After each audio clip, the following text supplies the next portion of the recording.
Salut, salut, comment allez-vous? J'espère que vous allez bien. Moi, c'est reparti. Deuxième sortie de pêche on va dire, en quelques jours. La dernière fois, j'ai fait tout le côté là-bas en face, que vous pouvez voir. Ouais, c'est ça à peu près. J'ai fait, je sais pas si vous voyez, il y a l'île là. J'étais complètement de l'autre côté, vers la deuxième île là-bas. J'ai fait toute la bordure là pour prospecter des coins. J'avais pêché au leurre en même temps. Et c'est là que j'ai essayé d'ailleurs le pélagique shad. Celui-là, là. Regardez, hop, celui-là, là. Voilà, là que je suis en train d'enlever. Et du coup, je vais essayer un nouveau. Ça s'appelle le tarp shad. Ça ressemble à un petit tarpon. Enfin bon, pour ceux qui connaissent la pêche au tarpon. Ça a une queue de shad cette fois-ci, par contre. On va dire tarp shad, voilà. Je l'ai monté à 20 grammes. Regardez ça. Gros gabarit. Hein, avec un hameçon texan. Donc, c'est la première fois que je pêcherai avec un hameçon texan. Donc, on va voir un peu le résultat. Et voilà, ça ressemble à un tarpon en fait. C'est pour ça qu'ils l'appellent le tarp shad.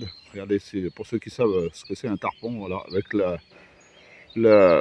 voilà, l'avant du poisson la gueule du poisson qui lève comme ça là, et puis voilà, et la queue du shad.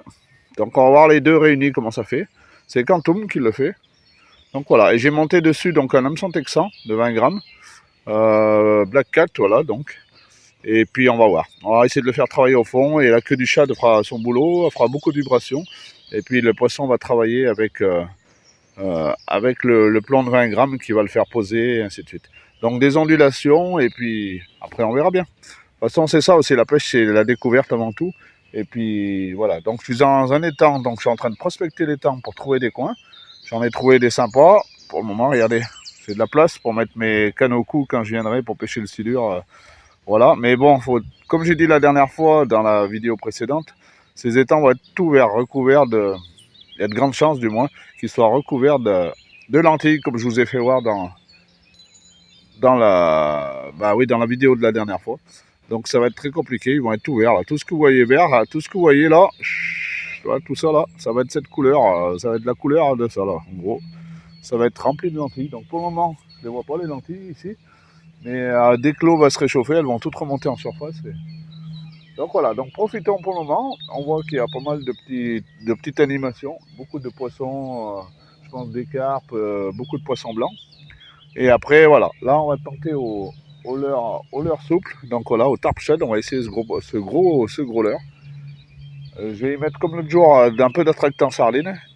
Et puis voilà, je vais faire quelques animations, quelques lancers, tout en prospectant toujours des postes pour mes pêches futures au niveau de la carpe au cou avec ma grande SPC R500. Faut l'essayer avec un flotteur et tout. Amorcer mon coup, voilà. Peut-être pêcher je pense que je pêcherai au pelé et en même temps j'amorcerai au frolic. Mais bon, à voir, ça va comme ça. Mais bon, pour le moment je cherche des coins et on va dire qu'il y en a quelques-uns par ici. Mais j'ai pas fini, je vais faire tout le tour de l'étang là, jusqu'au coin de la dernière fois, donc c'est parti. Allez, mais là, entre-temps, on fait des essais avec le tarp shad de chez Quantum. Et on va voir si ça vaut la peine. On verra bien. L'essentiel, c'est de se faire plaisir. Allez, à toutes. Voilà, voilà. Premier poste que je trouve assez bien. Parce qu'il y a beaucoup de place, en fait. Il y en a deux autres que j'ai vus un peu plus tôt. Mais bon, là, il n'y a pas d'obstacle. Donc pour la pêche au cou, c'est mieux avec un obstacle pour faire venir le poisson. Mais bon, on va dire que celui-là est pas trop mal. Donc à voir, à tester, on va dire. Voilà, puis surtout, il n'y a pas d'arbre au-dessus, donc pour la grande canne. Et puis il y a de la place derrière, comme on peut voir. Avec mon rouleau et tout. Donc voilà. Donc celui-là, il est en face entre les deux îles, on va dire. Donc à voir. Allez, on continue.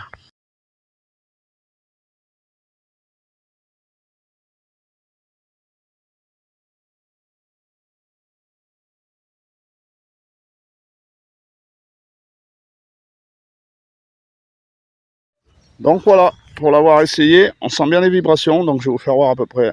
Ça nage, regardez ça. Bon, il nage vraiment comme un shad. Donc après, avec le poids de 20 grammes, je sais pas si on peut voir, avec le poids de 20 grammes, et ben, allez, je crois qu'on voit bien l'attractant en sardine là, qui se diffuse. Avec le poids de 20 grammes, il coule au fond, mais en le ramenant, voilà. Et après, on peut le faire nager en linéaire, c'est-à-dire comme ça, et on voit bien là, regardez ça, la queue du, voilà, la queue du shad qui ondule. Donc voilà, hop,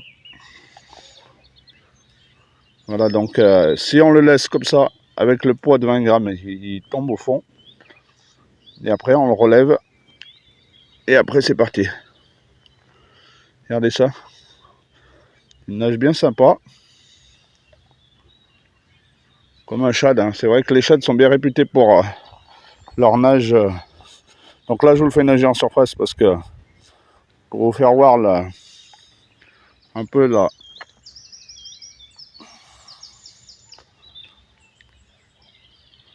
la vitesse du leurre ou l'animation du leurre. Voilà, mais dans l'eau, une fois que je l'ai mis au fond, si je le laisse tomber au fond, je le relève et après c'est parti. Et donc c'est bien la vitesse qui fait tourner la queue du shad. Donc il faut pas que j'hésite à bien aller assez vite pour faire les vibrations qu'on peut voir là. Allez, on verra bien. On continue les essais et la prospection en même temps.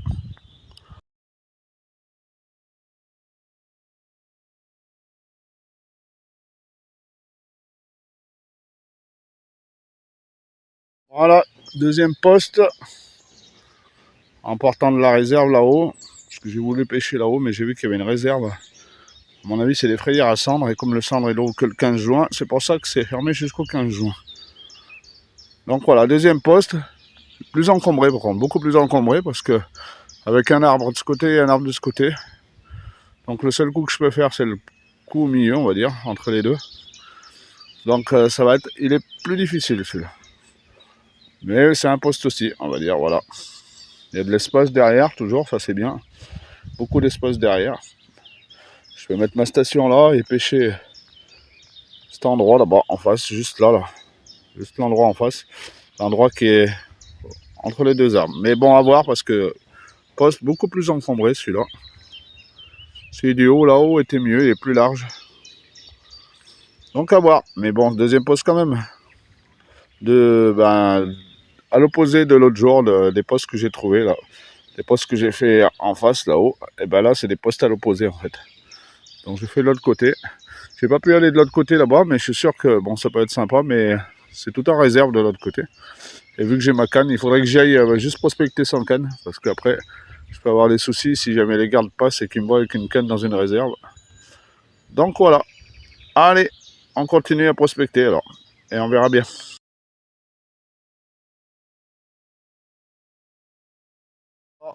Un troisième poste, pas très loin de celui de tout à l'heure. Un peu plus différent par contre. Parce qu'il y a toujours des arbres au-dessus là. Mais bon, un peu plus espacé. Mais là, c'est juste une avancée en fait. Beaucoup moins de place à l'arrière. Donc je sais pas. À voir. Mais bon, c'est quand même un poste sympa. Entre souvent à l'ombre, on va dire. Et entre deux arbres. Donc voilà. À pêcher peut-être du côté de la branche là-haut. À voir. Pour le moment, je prospecte, on va dire. Donc on continue. Là, j'en ai vu un autre aussi. Bien plus ouvert. Beaucoup plus ouvert. Voilà. Et assez large, celui-là. C'est un poste à carpiste qu'ils ont fait. Et voilà. Donc lui, est très intéressant comme le tout premier. Avec beaucoup de... Une grande place à l'arrière. Donc lui, il est pas mal aussi. Hein. Franchement, il y a de la place pour combattre. Ah ouais, lui, il est très intéressant, comme le tout premier. Allez, à voir, on verra la profondeur. Après, il faut sonder, il faut voir la profondeur. Mais franchement, il me plaît assez celui-là. Autant pour pêcher à la grande canne que autant pour pêcher au silure. On verra. Allez, on continue.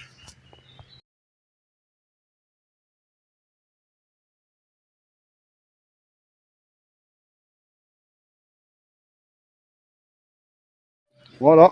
Et pour le moment, ça serait le dernier poste que j'ai vu. Hein. Ça en fait 4. Ah, plus il est plus en contrebas parce qu'on est près de la bordure en fait. Donc il y a beaucoup moins d'eau, comme on voit la bordure là. Beaucoup moins d'eau. Il y a même quelques encombrements, vous voyez, des arbres qui flottent. Donc peut-être un peu moins intéressant parce que ça va glisser et puis il y a beaucoup moins d'eau comme on est près de la bordure là. Un peu moins intéressant, mais bon, c'est un poste quand même. Voilà, c'est quand même sympa, hein. Il n'y a rien à dire, hein. C'est un cadre joli, hein, franchement apprécié. Donc voilà, ça c'est les 4-5 postes que j'ai vus pour le moment près de... Oui, désolé, ça a coupé. C'est les 4-5 postes que j'ai vus près de la borne, près de ce côté, mais pour le moment, tout le reste est en réserve là-haut. Donc je vais pas y aller avec ma canne. Mais là, je vais aller pêcher un peu le long, là maintenant, tout ce côté là-bas au fond, jusqu'à l'autre coin là-bas, où j'étais à peu près l'autre jour. Mais bon, voilà, je pense que pour les coins, ce sera déjà pas mal suffisant pour la prospection. Et puis, vu que c'est en réserve là-haut, voilà, je peux pas. Je vais peut-être y aller quand même, poser ma canne et peut-être y aller. On va voir. Je vais voir comment je fais, mais je suis là aussi pour pêcher et tester mon tarp shad, donc autant l'essayer. Allez, on continue.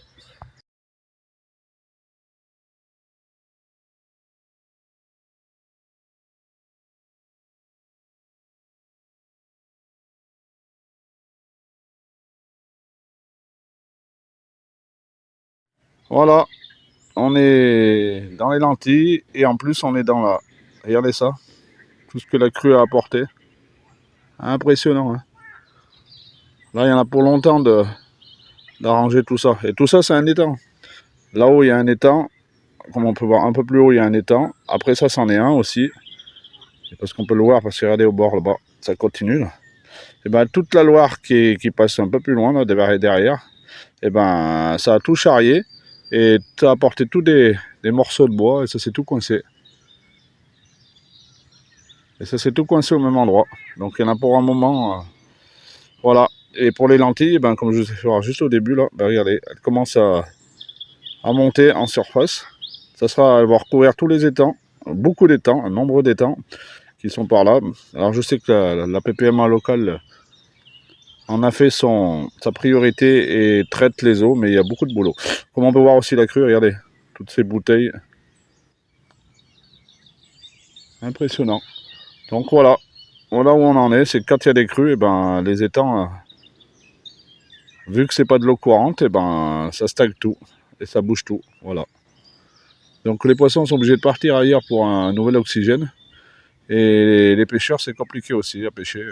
On est obligé de chercher des étangs comme il faut.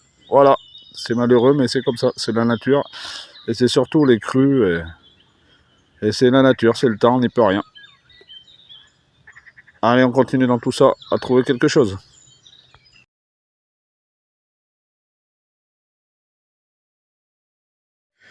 Et voilà, c'est sur cette petite vidéo.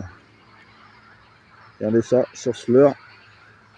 Là, je suis obligé de partir hein, parce que j'avais que 2 heures aujourd'hui. Bon, je l'ai un peu abîmé, hein, voilà, mais bon. Donc voilà, c'est sur cette petite vidéo du leurre là. Je vais arrêter.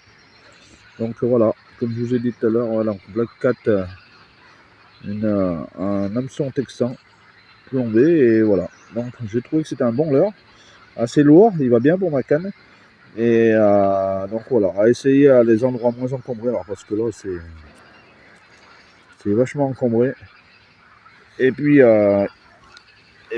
Et regardez ça aussi, je sais pas si vous entendez, mais c'est là c'est. Oui, je disais, je sais pas si vous entendez, mais regardez ça. Un concert incessant de grenouilles. Je vais me rapprocher. Ça va être la période des frais de la grenouille. Regardez ça.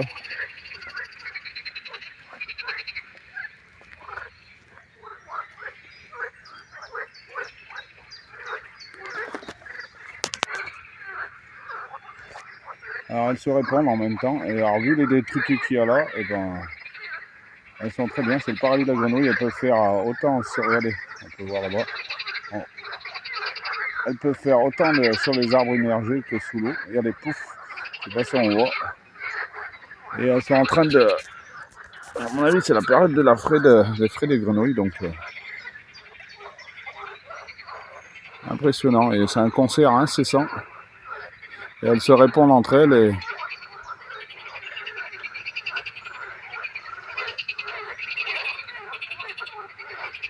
Sacré concert, hein.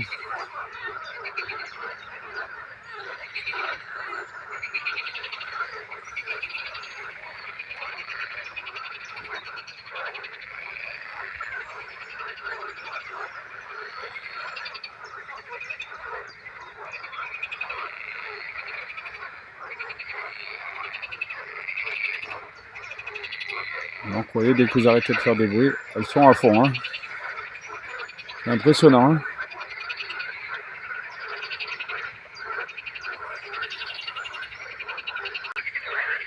Donc voilà, et voilà, c'est sur ce concert endiablé des grenouilles que je termine ma pêche.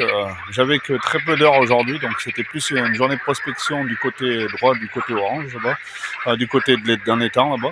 Et donc j'avais que à peine 2 heures, là, parce qu'il faut que j'aille faire les courses, c'est du gazon qui m'attend à tondre. Et en plus je travaille de nuit ce soir, enfin il y a beaucoup de choses aujourd'hui, donc voilà. Donc voilà, c'est sur ce concert incessant des grenouilles que je vous laisse, et puis ben, je vous dis à une prochaine sortie de pêche où on essaiera peut-être un nouveau leurre, peut-être le New Bingo, je sais pas. Mais voilà, le tarp-shad est très intéressant aussi de chez Quantum, et voilà, 26 cm avec un hameçon texan de 20 grammes, et ça va bien, ça fait son job. Bon, j'ai pas eu de touche, et ici les étangs sont très encombrés, donc c'est galère à pêcher un petit peu, et puis ça a baissé, mais bon, voilà, à essayer dans la Loire, dans les fleuves, je pense, et dans les endroits moins encombrés. Allez, merci à vous, et à plus, et je vous laisse sur ce concert.